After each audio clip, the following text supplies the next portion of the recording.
Oxygen on that and in my bed in Acapulco, Mexico, little pueblo, notched in between the spectacular city of Playa del Carmen and the vibrant, much bigger town of Tulum along the Riviera Maya. I wanted to talk about fear of the dark, which all of us humans have in some variation.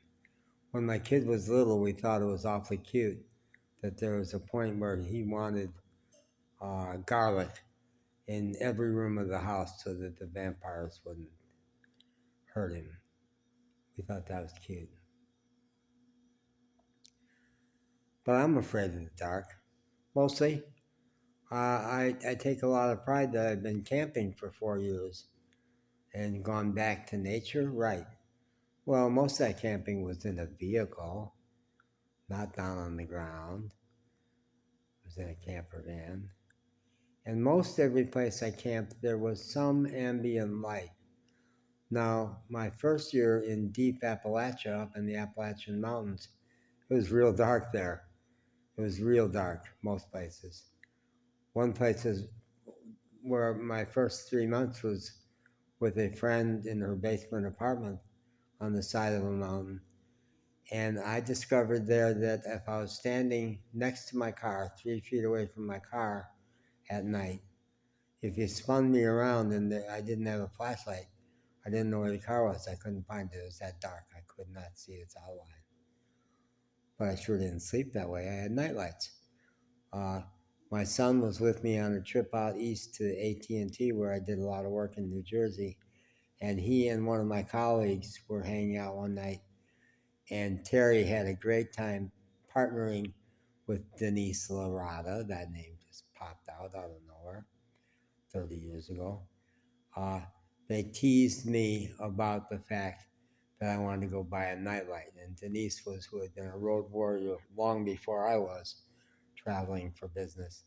She thought that was hysterical, but I wanted a nightlight in my hotel room, and I still do. The bathroom light is on with the door not quite shut. And when I shut this light off, which I put on for the purpose of the video, I will have some light. And I say it's so I can find the bathroom in the dark. But I got a light on my phone. I could always, even when I don't have a flashlight, which I don't right now, I'll have a light source. No, I like to have a little light in the room. We do a lot better if we acknowledge and take responsibility for our fears. I'm afraid of the dark. It's not like there's some goblin. We make up all kinds of stories about things that go bump in the night. But we do that as a way to not have to face the fact that I have fears, not there's something actually scary out there. And that has to do with a lot of fear of different people. We stay away from black people or brown people. We don't mix with them. And because we don't know them, they're mysterious to us. And we make up stories about ways they might be dangerous. So we don't have to say, I. Doesn't feel masculine, doesn't feel grown up to say, I am afraid. We hate like hell to admit that. But that's the case.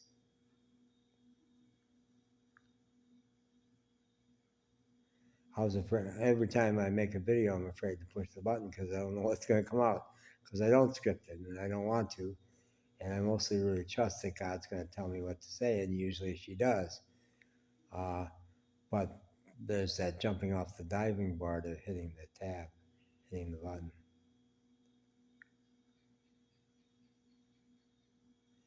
Every time I move into a new house, there's different sounds at night, and it takes a while to get used to them, and they spook me for a while. Here in the Pueblo, at the edge of the jungle, and people who stay up late at night, and dogs that do roam the neighborhood and knock down the garbage. There's really very different sounds at night. And if I've had a happy day and not been afraid, it's mostly not a problem. Yesterday, I had spent a lot of time with a guy who lives in states of fear and anger a lot of time. And even though I combated and challenged a lot of these fearful notions, it infected me. And last night I was spooked at night.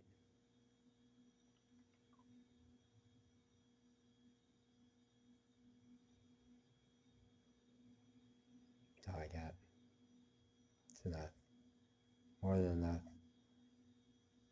For those of you who stuck it through to the end, congratulations. Leave a comment, would you please? I'm so tired of just talking to myself. I love, it's not a hot medium, but comments. I know somebody's out there. Is anybody out there? Hi. Uh, Shake the phone. Would you make the phone shake? Oh, good. There's people out there. Not right now. There's not. No, I'm talking to myself right now. Right. Yeah. So the challenge of is any of this going to actually make it all the way to another person's mind and create a response there enough that they want to send a comment? There's a good chance no, right? I'm afraid of the dark. Who was afraid of the dark?